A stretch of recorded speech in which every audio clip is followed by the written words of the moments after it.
Amazon One Medical presents Painful Thoughts. Do they ever actually clean the ball pit at these kids' play gyms? Or is my kid just swimming in a vat of bacteria, catching whatever cootie of the day is breeding in there? A cootie that'll probably take down our whole family. Luckily, with Amazon One Medical 24/7 virtual care, you can get checked out for whatever ball pititis you've contracted. Amazon One Medical. Healthcare just got less painful. Welcome to the Covert Narcissism Podcast. I'm your host, Renee Swanson. I am not a therapist, and you are not a victim. Welcome back to the Covert Narcissism Podcast, where healing gets real even when the truths that we uncover feel uncomfortable. And today's episode is one of those. It's definitely not an easy one, but it is certainly an essential one. You see, today we are talking about a form of abuse that's often very hidden behind wedding vows. It's disguised as marital duty. It's coded in so much guilt that many survivors can barely breathe, much less actually speak their truth. We're talking about sexual coercion. We're talking about manipulation. We're talking about assault that happens within the marriage. And even more specifically, we're talking about how these violations often show up when your partner is a covert narcissist. You know, someone who doesn't scream or threaten, but instead they chip away at your boundaries. They erode your boundaries through guilt trips, circular conversations, gaslighting, and silent punishments. This episode is for anyone who has ever asked themselves, was it really assault? Am I overreacting here? Do I even have a right to feel violated? I mean, this is my husband or this is my wife. And I didn't really say no. I did actually say yes, even though it was just to keep the peace. So do I really have a right to be upset here? So if you are asking yourself these questions, this episode is for you. Now imagine that you're lying in bed and it's been a really long day. It was a full day at work. You were busy taking care of the kids. You had to clean the house a lot. You have not gotten a break all day, and you're exhausted. Emotionally, you're wrung out. You're just spent, and you just want to go to bed. You just want to sleep. And they roll over and reach for you and touch you in a way that communicates their desire. You know this touch. You've experienced it many times. But tonight, you just don't want to. And you know it's not safe to say that. You've tried to communicate this before at other times, and you feel like you always just have to say yes to give in because anytime you don't, it's a problem. So you try again. You just gently say, I'm just really tired tonight. And that's all it takes. You get the sigh and the huff and the flop as they roll away from you, and then total silence. And it's a heavy silence. You know that they are upset. And now, you know that silence and you know that it will last for hours, often even for days. You're going to lay there awake now feeling bad because you want to sleep. You feel bad because all you wanted to do was go to sleep. And so finally you give in and you quietly whisper, okay, fine. And you go through the motions.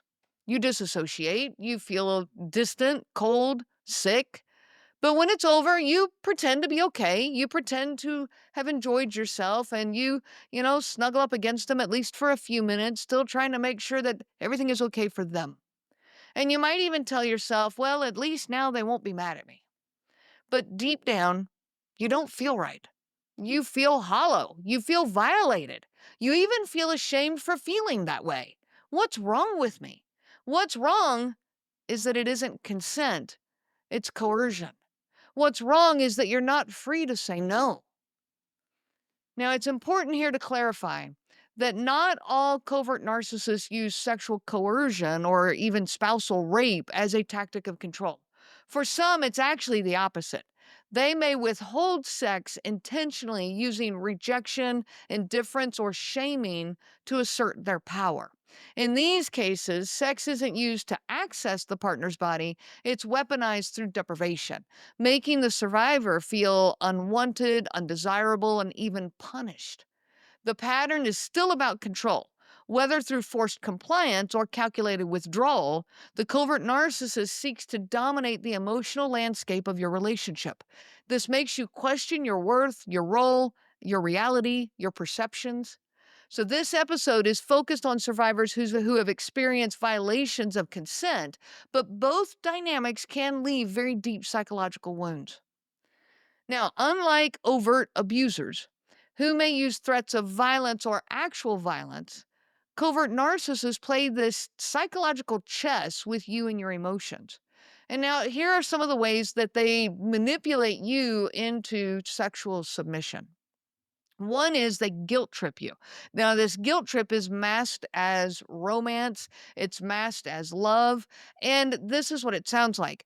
If you're not wanting sexual activity, and you express this to them, you're going to hear things like, I just want to feel close to you. You mean so much to me, and I just want to show you my love. This is about making you feel better, and I want to take care of you, and you won't even let me. They put this guilt trip in a way that they make it all your fault, that they're trying to be the romantic, they're trying to be the love, the loving person in this relationship and take care of you by, hey, why won't you have sex with me? Which is really about their needs at that point. You need to remember, though, that you're not rejecting connection. They will throw that in your face and say, well, I can't believe that you would reject me. I'm just trying to feel connected to you. You're not rejecting connection here. In fact, connection is what you crave. I was so connection starved in my own marriage, as many of you are. So when they say, I just want to feel close to you, like this is their show of romance and connection. However, when you just want to snuggle instead of sex, or you just want to talk and enjoy each other's company instead of sex, they're not interested. And they actually push you away because clearly they're not after the connection. They turn cold, distant, they guilt you into giving in. You aren't rejecting connection, you're rejecting coercion. Another way that they manipulate you into, sexual coercion here is emotional withholding. See, after you say no, their warmth disappears. Fine, don't worry about it. They go cold on you. They avoid eye contact, conversations become clipped. You're being punished now, not with fists, but with withdrawal. This continues the next day. They're huff around the house, being short with the kids, fussing at the dogs. They're, clipped with you. They don't engage in conversations. They'll give one-word answers and storm off to work. This sometimes continues for days, refusing to give you any emotional attention and validation. So now they are punishing you until you give in. Another manipulation that they use is turning the tables. So I guess you're fine with me being lonely in this marriage. I never realized you could be so mean. They've now flipped the script and made you the bad person. Now you become the accused one. They begin this tirade of all the mean things that you've ever done, topped off by this ultimate offense. So you defend yourself against these attacks, more attacks than you can even count, explaining yourself again and again. No, it's clearly not okay to say no. And they blame you until you give in. Eventually, you give in just to stop the bleeding. Now, I'm here to tell you that consent for sex within the marriage even must be freely given, it must be informed, reversible, and enthusiastic. Let's look at these. It must be freely given, not under pressure, physically, financially, psychologically, mentally, emotionally. No, this is not about pressure.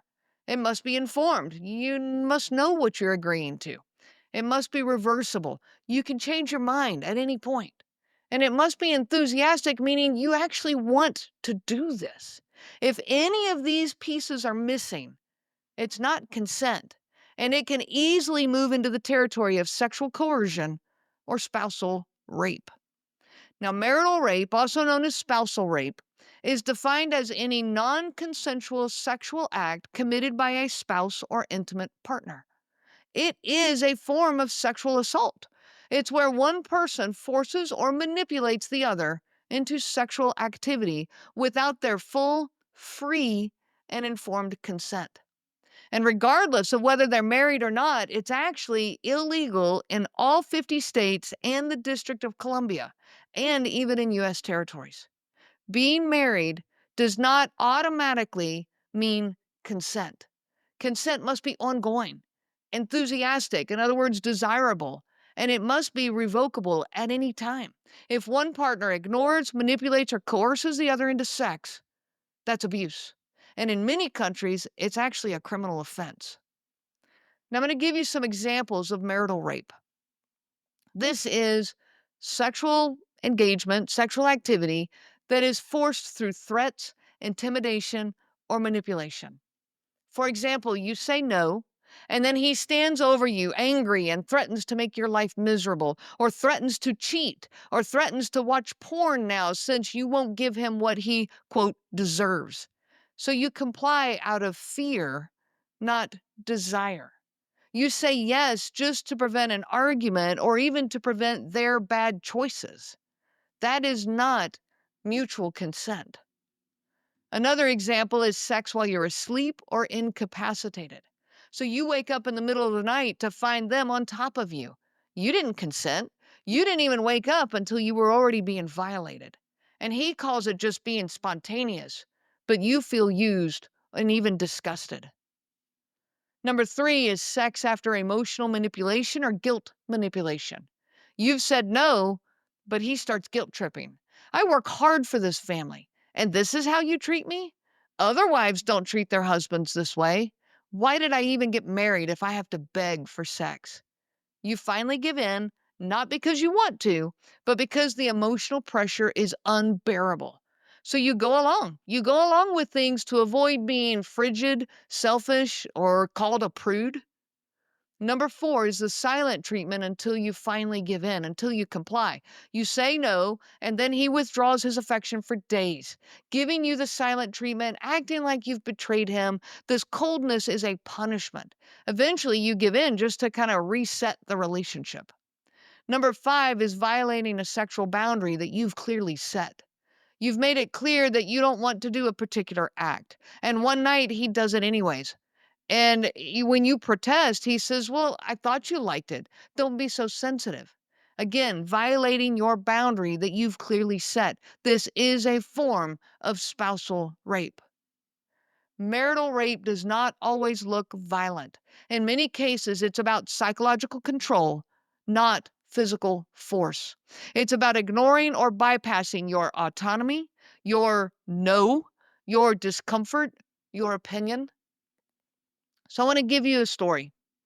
He planned this whole night with wine, steak, good conversation, compliments. He was even trying harder than ever before and even said, I just want to make sure you're having a good time. And he really says that, I want to make this marriage work and I care about you and nothing matters more than this relationship to me.